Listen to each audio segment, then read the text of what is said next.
From Astoria to the Rockaways, it's time for the Queen's New Yorker. And here is the man giving you all the info, your uber snazzy and jazzy host, Mr. Jason DeCanio.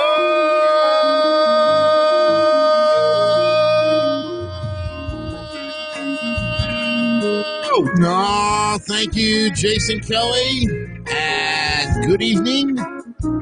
Welcome to another edition of the Queen's New Yorker. Happy New Year, everybody. It is Wednesday, January 1st, 2020. I can actually say that. Yeah. Nice to have you aboard on this episode number 44. Oh, wow. And they dropped the ball yesterday, which was pretty good.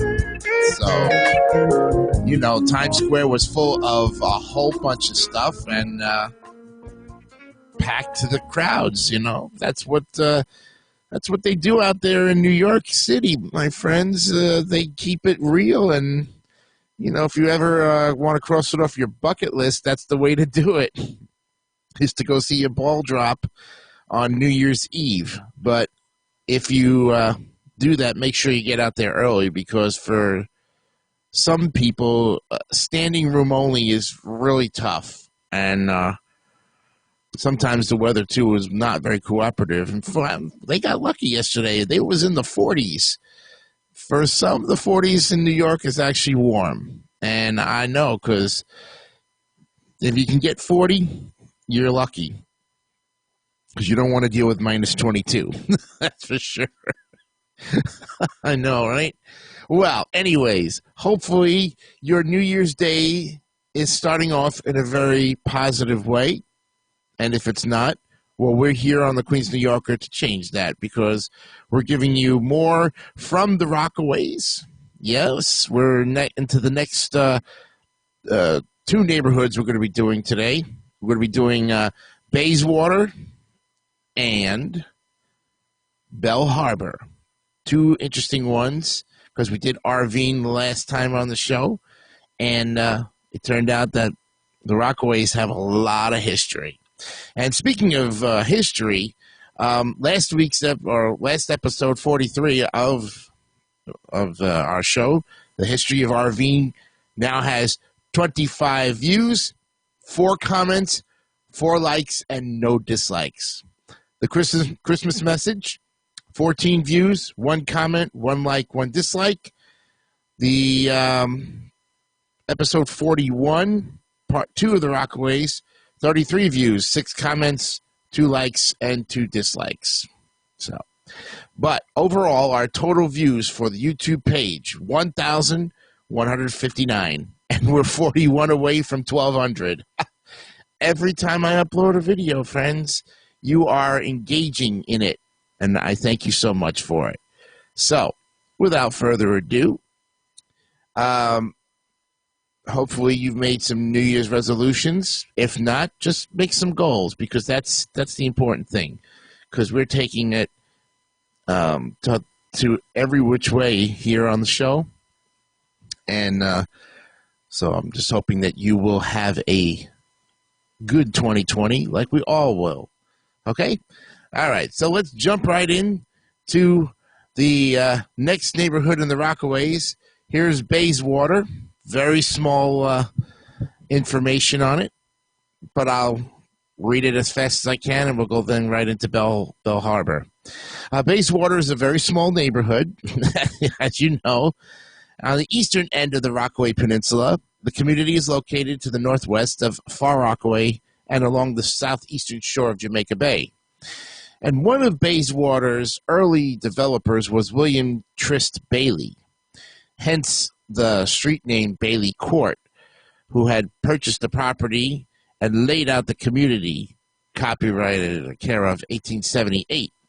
Now, once the location of a number of summer hotels, such as the Elstone Park and the Sunset Lodge, Bayswater is now a year-round residential neighborhood. Bayswater has a diverse population with large numbers of Black and Orthodox Jewish residents. The Bayswater Civic Association represents the area. Bayswater is located in Queens Community District 14, and its zip code is 11691. It is patrolled by the New York City Police Department's 101st Precinct.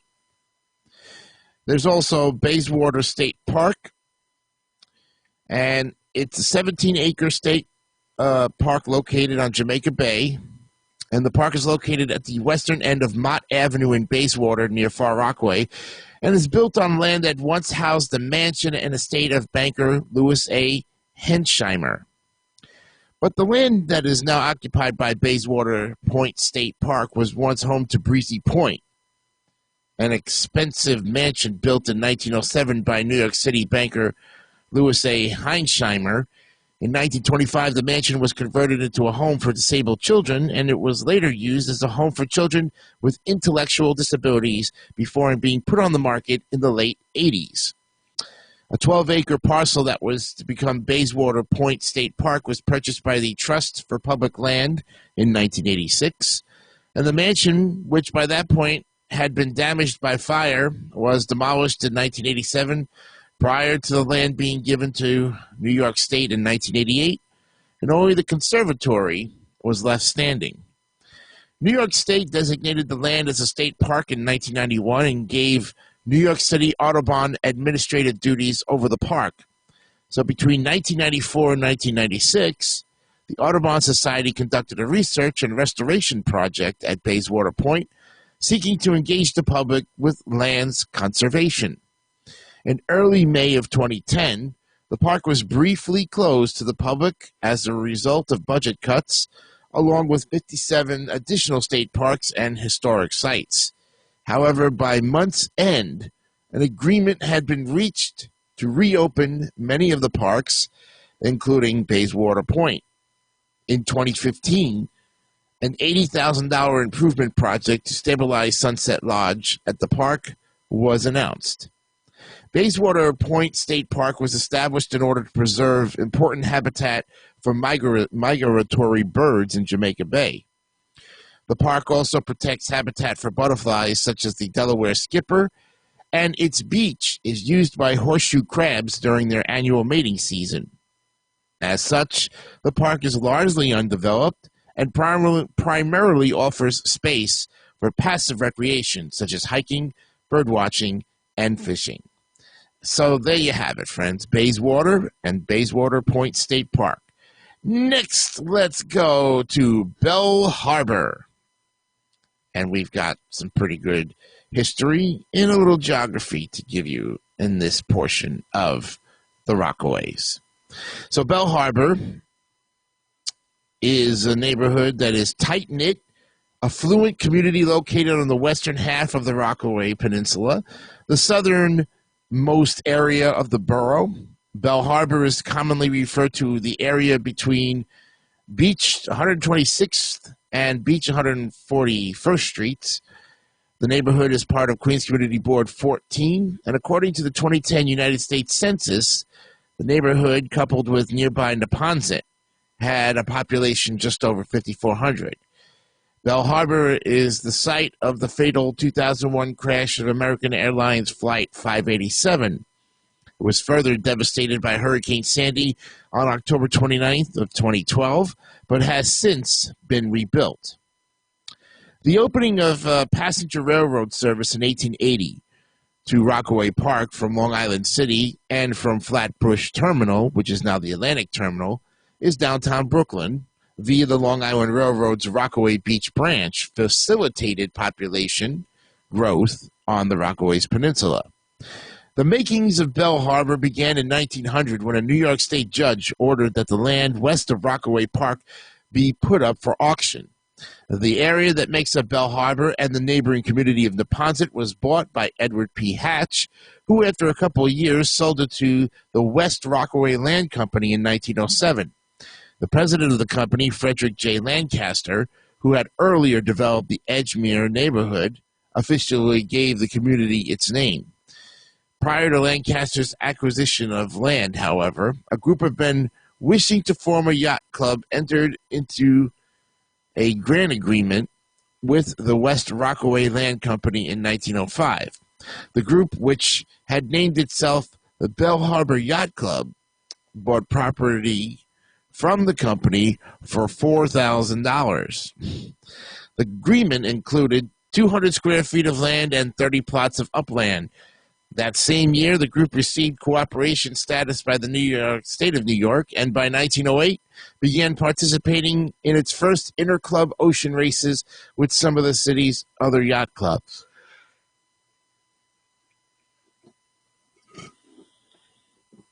So on November 12th of 2001, American Airlines Flight 587, bound for Santo Domingo in the Dominican Republic, crashed in the center of Belle Harbor, killing all 260 passengers and crew on board, as well as 5 others on the ground. Many of the passengers on the plane were from the Dominican community in Washington Heights.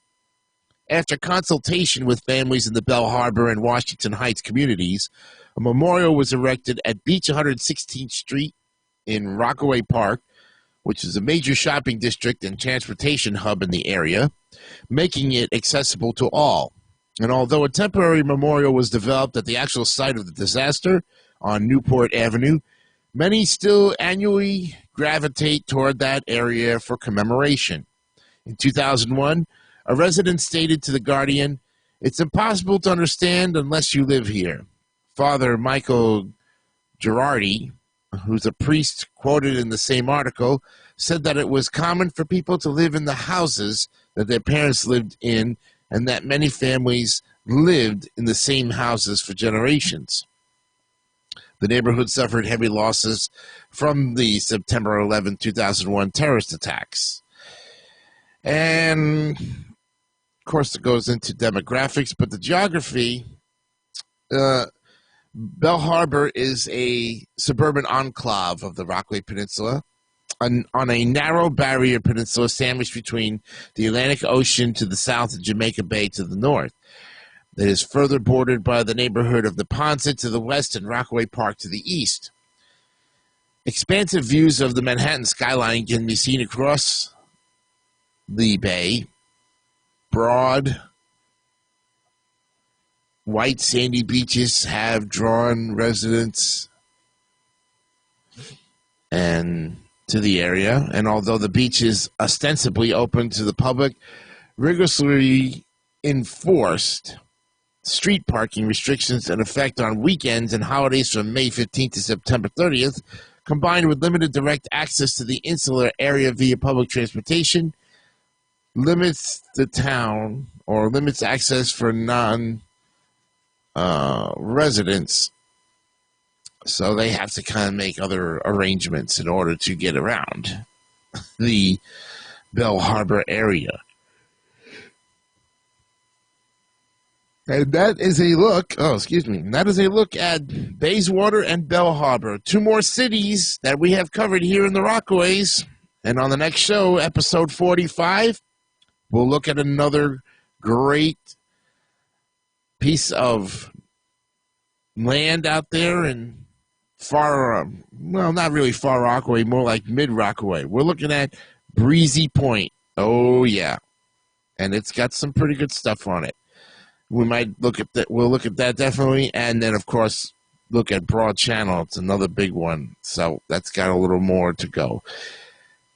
From all of us here at the WJDC studios in beautiful Oviedo, Florida, I am Jason Icanio, wishing you the best of the new year for 2020 right here on the Queens New Yorker on YouTube and Instagram, if we can get the darn thing working. You folks have yourself a great rest of the day. Bye-bye.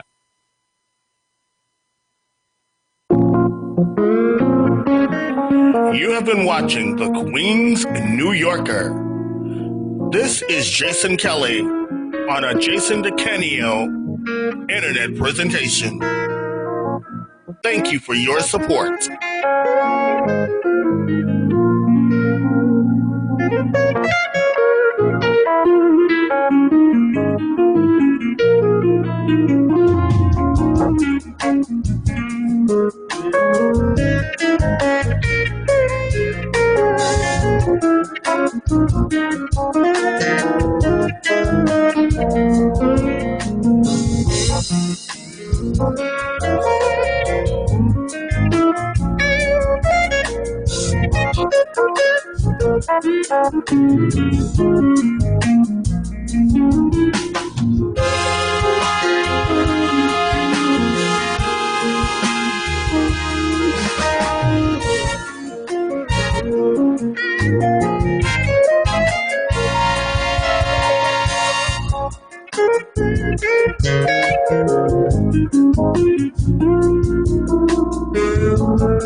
Don't forget to subscribe to the David Dyson Network for great more content like this one.